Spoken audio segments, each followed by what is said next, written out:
Good morning students. जैसा कि हम कल आव्यूह के बारे में बेसिक डिटेल्स पढ़ चुके हैं। हमने जो पढ़ा था एक बार सबसे पहले उसको थोड़ा सा रिकॉल करते हैं कि हम क्या क्या चीज़ें पढ़ चुके हैं।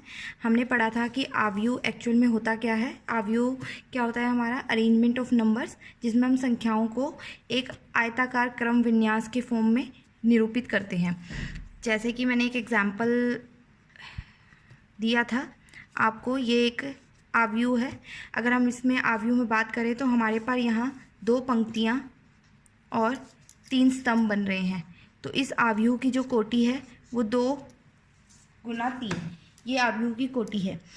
तो जो चीज़ें हम पढ़ चुके हैं वो हमने पढ़ा था कि आव्यूह होता क्या है।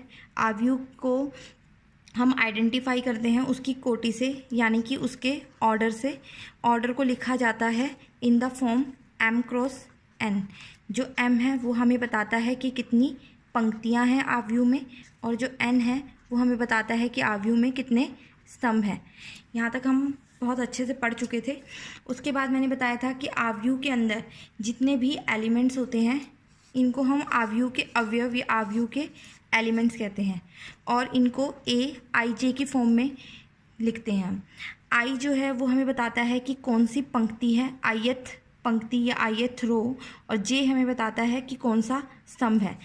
अगर मैं लिख रही हूँ A11, इसका मतलब जो A11 एलिमेंट हमारा है वो पहली पंक्ति और पहले स्तंभ में बिलोंग करता है, यानी कि पहली पंक्ति ये हो गई और पहला स्तंभ ये, तो मीन्स ये जो एलिमेंट है वो हमारा क्या होगा? A11। ये सब चीज़ें हम पढ़ चुके हैं। उसके अलावा मैंने आपको बताया था कि अगर हमें कोई एलिमेंट जर्नल फॉर्म में दिया जाता है लाइक दिस कि AIJ is equal to I plus J, और हमें दिया है कि हमें एक आव्यूह A की रचना करनी है जिसकी जो कोटि है वो आपको दी है 2 क्रॉस 2। तो ये चीज़ आप निकाल सकते हो। अगर किसी आव्यूह की कोटि 2 क्रॉस 2 है, इसका मतलब उसमें कुल कितने एलिमेंट्स हैं या कुल कितने अवयव हैं? 4। अगर हम इस आव्यूह को देखें तो इसमें हमारे पास 4 अवयव हैं, जिसमें 2 पंक्तियां और 2 स्तंभ हमारे होंगे। तो इसके जो 4 एलिमेंट हैं वो इस फॉर्म के होंगे: A11, A12, A21, A22। इसकी रचना करनी भी मैंने आपको बताई थी कि अगर हमें A11 निकालना है तो हम I की जगह पे 1 और J की जगह पे 1 पुट करेंगे। A12 निकालना है तो I को हम 1 से रिप्लेस करेंगे, J को हम 2 से रिप्लेस करेंगे। यहाँ पे इनका मान पुट करके हम इसमें वापस पुट कर देंगे तो हमें मैट्रिक्स A मिल जाएगी। ये सब चीज़ें हम पढ़ चुके हैं जो हमने पढ़ा था। उसके अलावा मैंने ये बताया था कि अगर कोई 2 आव्यूह आपस में बराबर हैं तो उसके लिए हमारी 2 कंडीशंस होती थी कि आव्यूह जो हैं उनकी कोटि आपस में बराबर होनी चाहिए थी, और आव्यूह का हर एलिमेंट उसके संगत एलिमेंट के बराबर होना चाहिए था। इसके बेसिस पे मैंने आपको कहा था कि आप एक्सरसाइज 3.1 के 6 तक क्वेश्चंस इजीली कर सकते हैं। आई थिंक आप लोगों ने ट्राई किए होंगे। एक क्वेश्चन और मैं आपको, नेक्स्ट क्वेश्चन भी वैसे इसी से रिलेटेड है, एक क्वेश्चन और मैं आपको करवा रही हूँ। अगर जिनको नहीं समझ में आया है उनको और अच्छे से ये चीज़ रिकॉल हो जाए, उसके लिए क्वेश्चन नंबर 7 है जो हमारी एक्सरसाइज का। क्वेश्चन नंबर 7 हमें दिया हुआ है A minus B 2A plus C 2A minus B 3C plus D is equal to -1 5 0 13। अगर हम ध्यान से देखें तो ये 2 हमें आव्यूह दिए हुए हैं और दोनों आव्यूह जो हैं वो आपस में बराबर हैं। अगर हम देखें इस आव्यूह की कोटि कितनी है? 2 क्रॉस 2। इस आव्यूह की कोटि भी कितनी है? 2 क्रॉस 2। अब ये 2 आव्यूह अगर आपस में बराबर हैं, किन्हीं भी 2 आव्यूह के आपस में बराबर होने का क्या मतलब है? कि उसके कॉरस्पॉन्डिंग एलिमेंट्स जो है वो आपस में बराबर होंगे। मीन्स इसका पहला एलिमेंट इसके पहले एलिमेंट के बराबर होगा, इसका दूसरा एलिमेंट इसके दूसरे एलिमेंट के बराबर होगा, ये इसके बराबर होगा और ये इसके बराबर होगा। तो वही चीज़ जो हमारी डेफिनेशन हमें कहती है वो मैं करने वाली हूँ। ध्यान से देखिएगा कि क्या हो रहा है। So it means A minus B -1 के बराबर है, 2A माइनस B 0 के बराबर है, और बाकी 2 समीकरण भी हम बाद में लिखेंगे। सबसे पहले हम इन्हीं 2 समीकरण को अगर सॉल्व करें, अब मैं इनको आपस में सब्ट्रैक्ट कर रही हूँ। जब हम 2 रैखिक समीकरणों को आपस में घटाते हैं तो हमारे जो नीचे वाला समीकरण है उसके अवयवों के मान जो है वो बदल जाते हैं। जैसे कि ये प्लस था तो ये माइनस हो गया, ये माइनस है तो ये प्लस हो गया। अब बी माइनस और B plus, plus minus minus ये कैंसिल आउट हो जाएगा। यहाँ पे ए प्लस का है, 2a माइनस का है, तो ये क्या बचेगा, माइनस का ए। ये पहले प्लस का था, माइनस का हो गया। जीरो के आगे प्लस हो या माइनस हो कोई फ़र्क नहीं पड़ता, तो ये ऐड हो जाएंगे -1। माइनस से माइनस कैंसिल हुआ, ए का मान कितना आ गया, 1। ये हमारे पास हमने कैसे आया, मैंने क्या किया, इन दो अवयव आपस में बराबर दिए थे तो इसका इस एलिमेंट को पहले एलिमेंट से रिलेट किया। a माइनस बी का मान -1 के बराबर आएगा और 2a माइनस बी का मान 0 के बराबर आएगा। इन दो रैखिक समीकरणों को मैंने जब हल किया तो मुझे a का मान मिल गया। हमें इसमें जो हमें क्वेश्चन दिया हुआ है उसमें हमें ये दो अवयव आपस में बराबर दिए हैं और हमें a, b, c और d इन सभी कांस्टेंट्स के मान निकालने हैं। अभी तक हमारा सिर्फ a का मान निकला है। अभी सोचो कि सबसे पहला समीकरण जो हमने लिखा था वो हमने लिखा था कि a माइनस बी बराबर -1। तो अगर मैं a का मान यहाँ रख दूँ तो मुझे b का मान मिल जाएगा। तो मैं a का मान 1 यहाँ पे पुट कर रही हूँ। 1 माइनस बी इक्वल टू -1, ये 1 उधर जाके माइनस का हो जाएगा। Minus B equal to -1 -1, minus B equal to -2, minus से माइनस कैंसिल आउट, b का मान कितना आ गया, 2। सो यहाँ से हमारे a और b के मान आ गए, a का मान 1 और b का मान 2। अब हम बाकी मान निकालेंगे c और d के। तो उनके मान निकालने के लिए हम बाकी अवयवों को आपस में बराबर रखेंगे, क्योंकि अवयव पूरा बराबर है तो उनके जितने भी संगत अवयव हैं वो आपस में बराबर होंगे। अभी तक मैंने सिर्फ पहले एलिमेंट को इसके बराबर रखा है और इसको इसके बराबर रखा है। अब मैं नेक्स्ट एलिमेंट को रख रही हूँ। नेक्स्ट एलिमेंट को अगर मैं इसके बराबर रख रही हूँ तो इट मीन्स क्या होगा, हमारे पास क्या होगा, 2a प्लस c, ये किसके बराबर आ जाएगा, 5 के। a का मान हमें पता है, a का मान हमें क्या पता है, a का मान हमारा क्या है, 1।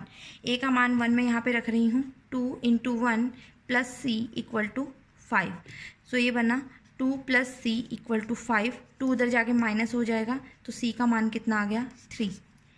इसी तरीके से जो हमारा चौथा अवयव है उसको भी हम आपस में बराबर जब रखेंगे तो हमारे पास एक और रैखिक समीकरण हमें यहाँ से मिलेगा, 3c plus d is equal to 13।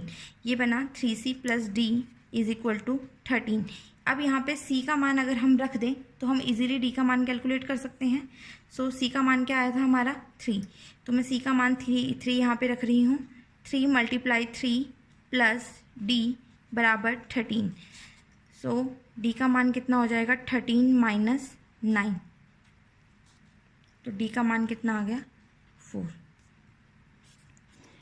सो इस तरीके से हम दो अवयव अगर हमें आपस में बराबर दिए हैं और हमें किन्हीं भी स्केलर के मान निकालने हैं या अदिश संख्याओं के मान निकालने हैं तो हम इजीली कैलकुलेट कर सकते हैं। हमें सिर्फ और सिर्फ जो है नियमों का ध्यान रखना है। नियम क्या कहता है कि अगर दो अवयव आपस में बराबर हैं तो उनके संगत अवयव भी आपस में बराबर होंगे। जैसे कि ये दो अवयव हमें बराबर दिए हुए थे तो मैंने इनके संगत अवयवों को आपस में रिलेट किया। संगत अवयवों को आपस में रिलेट करके रैखिक समीकरणों को हल किया तो मुझे a, b, c और d इनके मान यहाँ पे मिल गए। आप चाहे तो ये क्वेश्चन को नोट डाउन कर सकते हैं।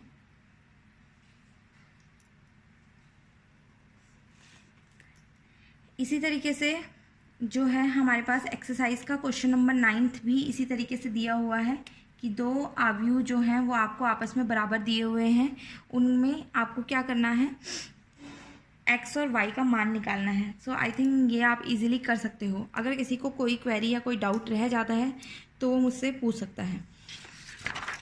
इस एक्सरसाइज में ऐसा कुछ भी नहीं है जो आप नहीं कर सकते हो, सब ऑलमोस्ट कंप्लीट हो चुके हैं। एक टॉपिक है छोटा सा इसमें जिसमें से एक्सरसाइज के क्वेश्चन तो नहीं है बट हाँ ऑब्जेक्टिव क्वेश्चन जरूर बन सकते हैं, जो कि है टाइप्स ऑफ मैट्रिक्स। अब हमने अवयव पढ़ लिए, अवयव की अलग अलग प्रॉपर्टीज़ पढ़ ली हमने उनके। अब हमें पढ़ेंगे कि अवयव होते कितने प्रकार के हैं, या हम कह सकते हैं टाइप्स ऑफ मैट्रिसेस। मीन्स अवयव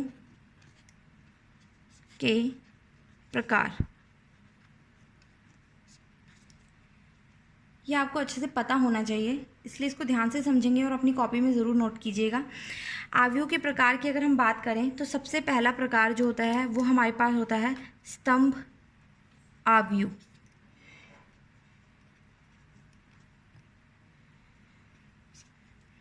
स्तंभ आव्यूह जो है, अब जैसे कि हम आव्यूह की डेफिनेशन की अगर बात करें तो एक आव्यूह की बात जब हम करते हैं तो हमारे पास आव्यूह में पंक्तियां होती हैं और स्तंभ होते हैं। अब जैसे कि यहाँ पे हम बोल रहे हैं स्तंभ आव्यूह, नाम ही बता रहा है, इंग्लिश में इसको कहेंगे कॉलम मैट्रिक्स।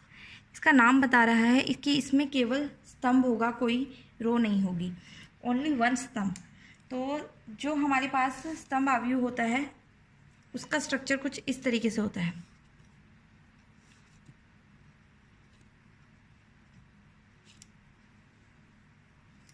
मीन्स उसमें सिर्फ एक कॉलम होगा, एक स्तंभ होगा। इसकी डेफिनेशन भी यही कहती है, ओनली वन कॉलम, या सिर्फ एक स्तंभ। इसी तरीके से जो हमारा सेकंड है वो होता है हमारे पास पंक्ति आव्यूह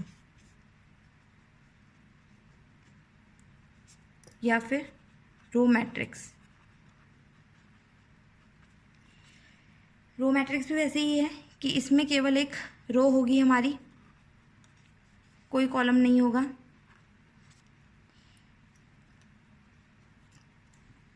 मीन्स हमारे पास सिर्फ एक पंक्ति होगी, कोई भी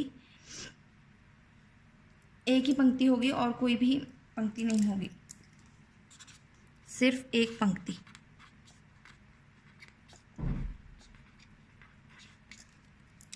नेक्स्ट हमारे पास होता है वर्ग आव्यूह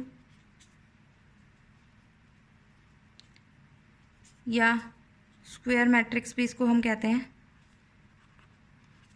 जैसे कि नाम से ही पता चल रहा है वर्ग आव्यूह, तो एक वर्ग की तरह नज़र आनी चाहिए। वर्ग की तरह एक आव्यूह कब नज़र आएगा? जब उसके नंबर ऑफ़ रोज़ और नंबर ऑफ़ कॉलम्स आपस में बराबर हो जाएंगे, मतलब m का मान n के बराबर हो जाएगा। एग्जाम्पल के लिए अगर हम देखें, मीन्स जितनी पंक्तियाँ होंगी उतने ही स्तंभ होंगे। जैसे कि अगर हम पहले एग्जाम्पल को देखें तो हमारे पास यहाँ पे 2 पंक्तियाँ हैं और 2 ही स्तंभ हैं, और सेकंड एग्जाम्पल को देखूँ तो 3 पंक्तियाँ और 3 स्तंभ यहाँ पे हमारे पास हैं, तो ये एक वर्ग आव्यूह बन गया। उसके बाद नेक्स्ट जो है हमारे पास वो है डायगोनल मैट्रिक्स या फिर विकर्ण आव्यूह, इसको हम कहते हैं। विकर्ण आव्यूह में क्या कहता है कि विकर्ण आव्यूह एक तरह से एक स्क्वायर मैट्रिक्स ही होती है, एक वर्ग आव्यूह ही होता है, पर उसमें सिर्फ विकर्ण के एलिमेंट्स होते हैं। जैसे कि अगर मैं बात कर रही हूँ,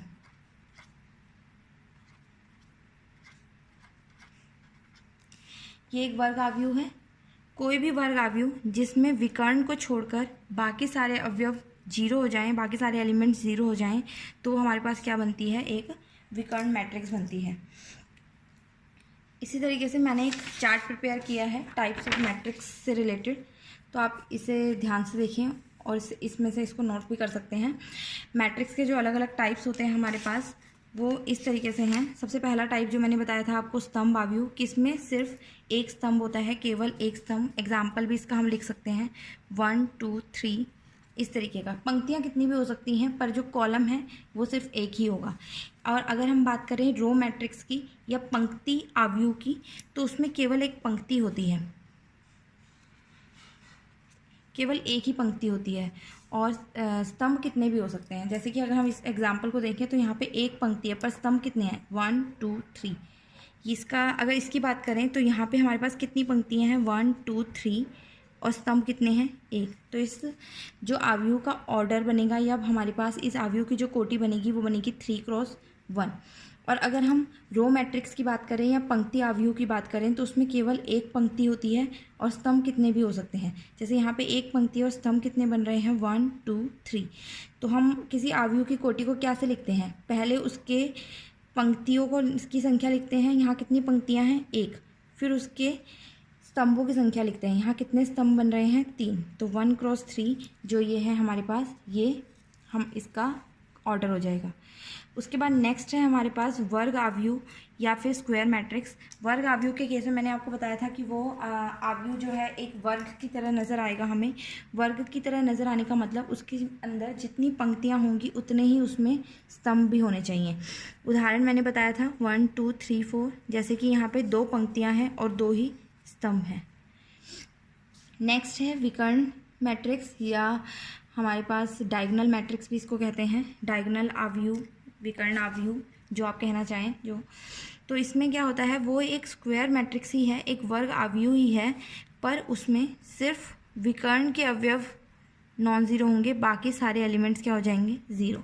जैसे कि ये एक 3x3 का आव्यूह है जिसमें सिर्फ, ये आप देख रहे हैं, आप मेरे ख्याल से डायगोनल से समझते हैं, मतलब इसमें सिर्फ विकर्ण के अवयव जो हैं वो ज़ीरो नहीं है, इसके अलावा बाकी सभी एलिमेंट जो होंगे जीरो होंगे हमारे पास। उसके अलावा हमारे पास नेक्स्ट आता है स्केलर मैट्रिक्स या अदिश आव्यूह। अदिश आव्यूह आप क्या कहता है हमें कि ये भी हमारे पास एक विकर्ण मैट्रिक्स ही होती है, पर इसमें जो विकर्ण के अवयव हैं वो सारे आपस में क्या होंगे, बराबर। सारे विकर्ण के अवयव आपस में अगर बराबर हैं और बाकी सभी अवयव जो हैं वो शून्य हैं तो वो एक अदिश हमारे पास आव्यूह बनता है। नेक्स्ट हमारे पास होता है आइडेंटिटी मैट्रिक्स या तत्समक आव्यूह। इसमें क्या होता है, हमारे पास जो विकर्ण के अवयव हैं वो सभी एक होते हैं और बाकी सारे अवयव क्या होते हैं, शून्य। तो वो एक क्या बन जाती है हमारे पास, आइडेंटिटी मैट्रिक्स या फिर तत्समक आव्यूह। उसके बाद हमारे पास जो मैट्रिक्स के टाइप है उसमें सबसे लास्ट जो प्रकार आता है हमारा आव्यूह का, वो आता है शून्य मैट्रिक्स या शून्य आव्यूह हम कह सकते हैं। तो उसमें क्या होता है, कोई भी मैट्रिक्स जिसमें सारे एलिमेंट्स क्या हों, ज़ीरो हों, तो वो हमारे पास कैसी बन जाती है, शून्य मैट्रिक्स बन जाती है।